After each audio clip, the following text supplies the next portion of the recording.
Former East Haven fire chief is suing the department she used to work for and the town she used to serve. In the lawsuit, prosecutors allege discrimination against the town of East Haven and its fire department, claiming they failed to promote former Battalion Chief Eileen Parlato based on her sex. Fox 61's DeAndrea Turner joining us live in studio tonight with more on this story. DeAndrea. Well, you guys, she tells me that she just retired in June of this year. She said she's speaking out and suing the department and the town because she wants to make sure that her and other female firefighters' voices are heard.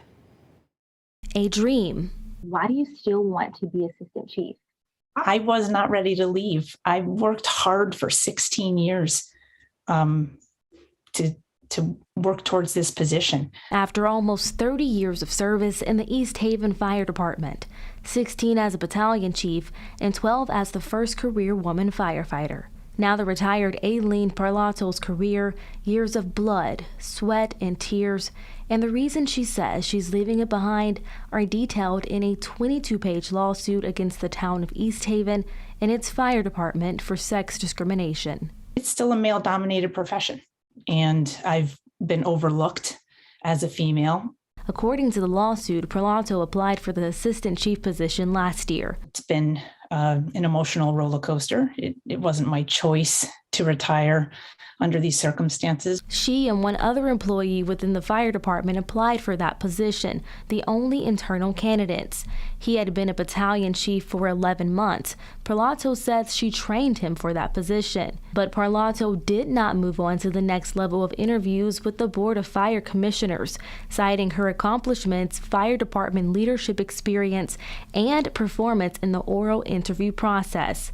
Ultimately, the male interview candidate was hired for the assistant chief job. Women need to be in positions of leadership, and that the process needs to be fair, and the people running the process need to run it fairly. The town's attorney responded to this lawsuit and said, quote, "It is unfortunate that Ms. Parlato is choosing to end her career in this fashion.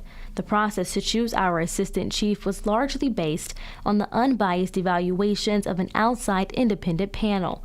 He continued by saying, quote, "We are on sound legal ground in this matter and we will defend it accordingly," end quote.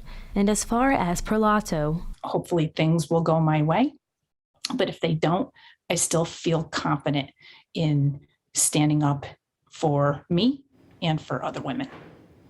And she's also hoping that this will end in a jury trial. One of her end goals is to be granted the assistant chief position, but she says, like you heard, that if she's not, she's still elevating the women to come behind her, and that's just as important. In the studio, DeAndrea Turner, Fox 61 News.